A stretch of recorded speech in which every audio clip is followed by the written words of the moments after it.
सभा का संचालन कर रहे हमारे गाजियाबाद संगठन के प्रभारी सिराजुद्दीन सैफी साहब, मंच पे आसीन हमारे गाजियाबाद के जानदार शानदार और मजलिस के झंडा को मजबूती के साथ उठाने वाले जिले के अध्यक्ष बड़े भाई डॉक्टर मेहताब अली साहब, मंच पे आसीन हमारे पश्चिम प्रदेश के महासचिव फरीद चौधरी साहब, नौशाद सैफी साहब, बिट्टू साहब, मुस्तफा साहब, विधानसभा अध्यक्ष हमारे भाई निसार अली राणा साहब, यामिन अंसारी साहब, शाहिद सैफी साहब, बहुत सारे तमाम हमारे साथी यहाँ आए हुए हैं। आप सभी का इस्तेकबाल। और मंच जिसके लिए यह मंच सजा है, वो मंच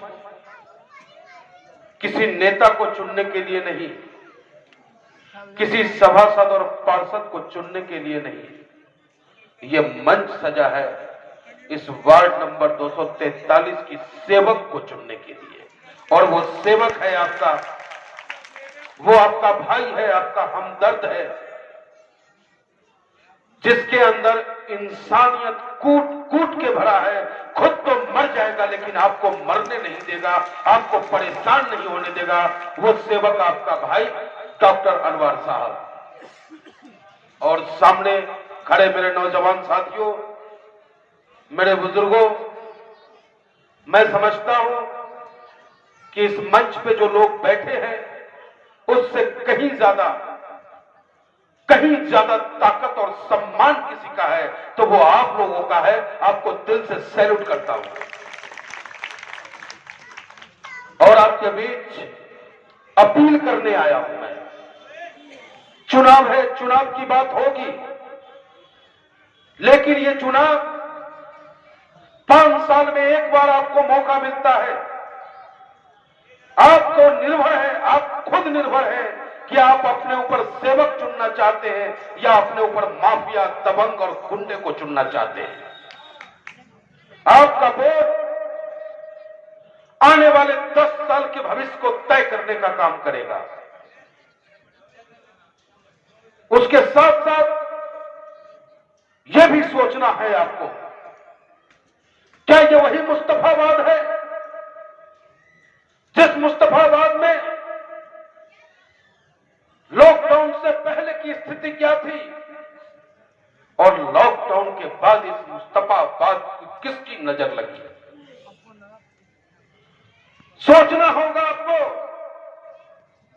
कि उस वक्त में जब लॉकडाउन लगा था, ऐसा माहौल हो गया था डॉक्टर साहब, लगता था कि हिंदुस्तान से जाति नाम की राजनीति खत्म हो चुकी है। जब लॉकडाउन लगा तो हिंदू की रोटी मुसलमान को अच्छा लगने लगा और मुसलमान की रोटी हिंदू को अच्छा लगने लगा। इंसानियत जिंदा होने लगा। तभी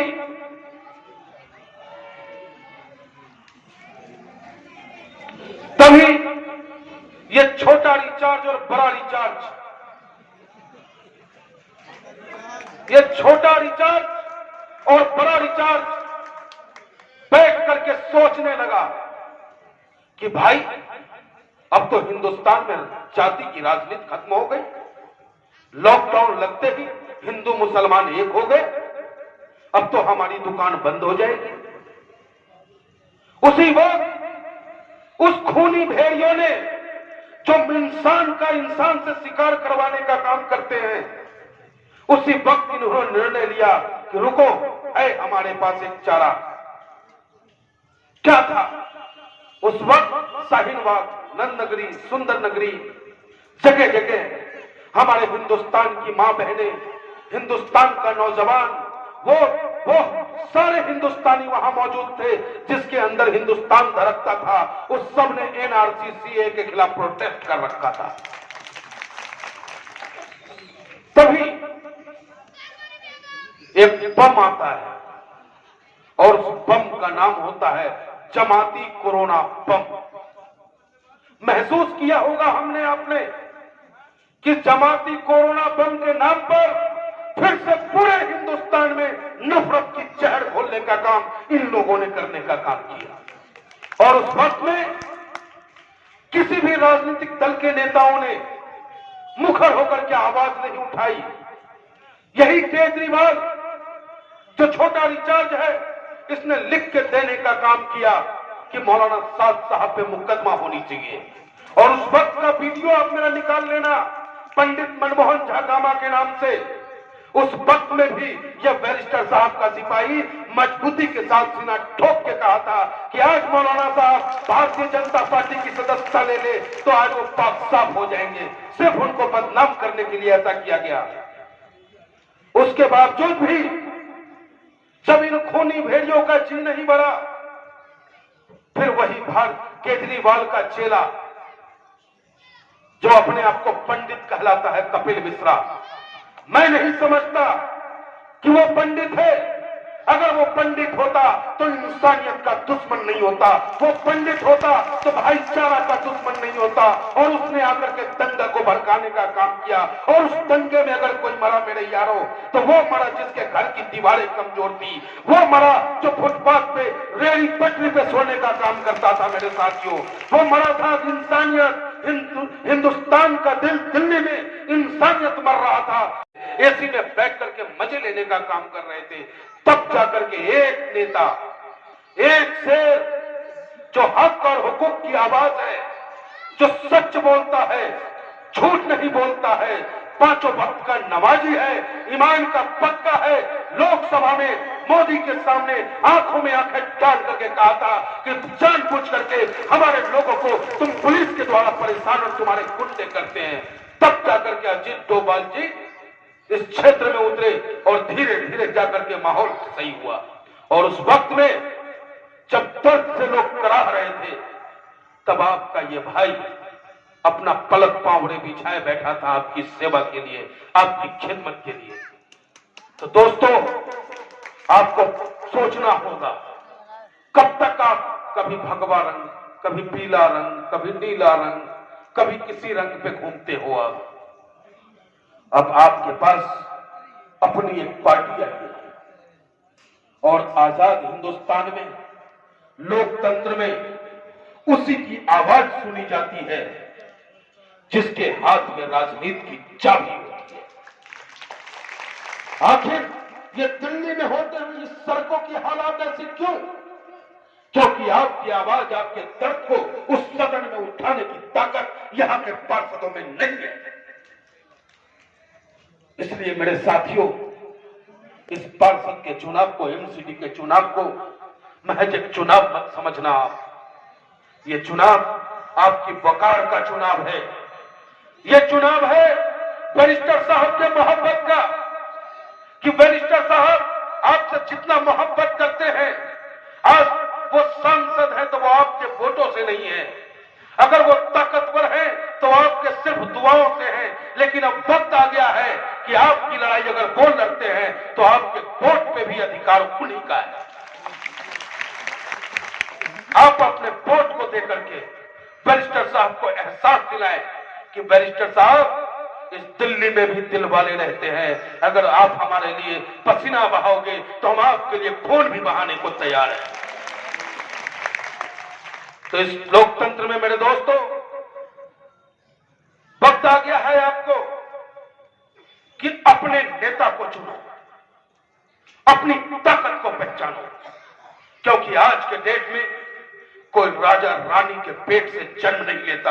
आज के डेट में राजा जो है वो आपके अंगूठे से जन्म लेता है। जिसके सामने आप अंगूठे जन्म दबा दोगे वो आपका राजा होगा। तो वक्त आया है कि इस हरे रंग को पहचानो।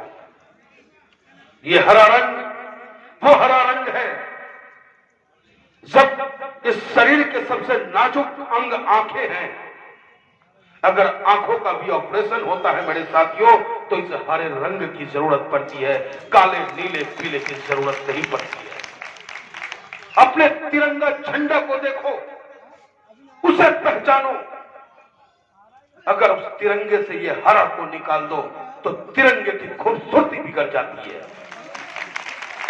और उसके साथ साथ ये हरा रंग आपका अपना रंग है, आपका अपना रंग है। आप आसमान की ओर चलना चाहते हो या धरती में मिलना चाहते हो, यह आपके ऊपर निर्भर करता है मेरे साथियों। इसलिए बैरिस्टर असदुद्दीन ओवैसी साहब की उम्मीद, बैरिस्टर असदुद्दीन ओवैसी साहब का प्यार बैरिस्टर ओवैसी साहब के जज्बात को आप समझो। चुनाव सबके सब हमारे भाई हैं, लेकिन वो भटके हुए हैं, वो लटके हुए हैं, वो स्वार्थी हैं, वो चंद पैसों की ठनकार पर और गुंडागर्दी के दम पर आप पे शासन करना चाहते हैं। और दूसरा ओवैसी साहब का सिपाही है जो प्यार और मोहब्बत से आपके बीच आपकी सेवा करना चाहता है। तो उन चारों भाइयों को भी सलाम, जो लड़ रहे हैं उनको सलाम, लेकिन वोट पतंग छाप को, वोट पतंग छाप को हमें उनसे लड़ना नहीं है। हमें विश्वास है कि इस चुनाव के बाद मुस्तफाबाद की इस धरती पे एक ही पार्टी रह जाएगी, वो पार्टी होगी ऑल इंडिया मजलिस इत्तेहादुल मुस्लिमीन। और जितने भी लड़ने वाले भाई हमारे खिलाफ खड़े हैं, कल को वो भी हमारे साथ कंधा से कंधा मिलाकर बैरिस्टर ओवैसी साहब जिंदाबाद करने का काम करेंगे। तो उनसे हमें लड़ना नहीं है, उनसे हमें मोहब्बत से काम लेना है। वोट वाले दिन उनसे कह देना है कि भैया मैं तेरा चाय नहीं पीऊंगा, मैं आज वोट डालने जा रहा हूं, अपने बच्चों के भविष्य को तैयार करने जा रहा हूं, इसलिए जाकर के बटन दबाना। आप किसका किसका? तो मेरे साथियों, बड़ी उम्मीद के साथ आपके बीच हम आए हैं। आप सोचो, मेरे बारे में भी सोचो, हमें भी देखो। आप मेरे फेसबुक आईडी पे चले जाओ, ट्विटर पे चले जाओ, यूट्यूब पे चले जाओ। आप इतनी गालियां मिलती है मुझे, इतनी गालियां मिलती है मुझे कि तू पंडित ही नहीं है, तू हिंदू ही नहीं है। मैं कहता हूं मैं इंडियन हूं, मैं हिंदुस्तानी हूं, मैं भारतीय हूं। और जो गाली देने वाले लोग हैं, मैं समझता हूं कि उनके मां बाप संस्कारी नहीं होंगे, उनके मां बाप बदचलन रहे होंगे, तभी वो हमारी मां बाप को गाली देने का काम वो करते हैं। क्योंकि ये हिंदुस्तान है, हिंदुस्तान में हम चारों का बराबर का हक है मेरे साथियों। तो ये हमें और आपको सोचना है। कहते हैं ना कि न तेरा है न मेरा है, न तेरा है न मेरा है, ये हिंदुस्तान सबका है। न सोची समझी गई बात तो नुकसान सबका है। इसलिए हम सबको सोच समझ करके अपने नेता को, अब तक जितने भी नेता हैं सबके सब दागदार हैं, सिर्फ हमारा नेता, आपका नेता ऐसा है जिसका कॉलर दामन साफ है। इसलिए हम गर्व से कहते हैं कि बैरिस्टर ओवैसी साहब के हम सिपाही हैं।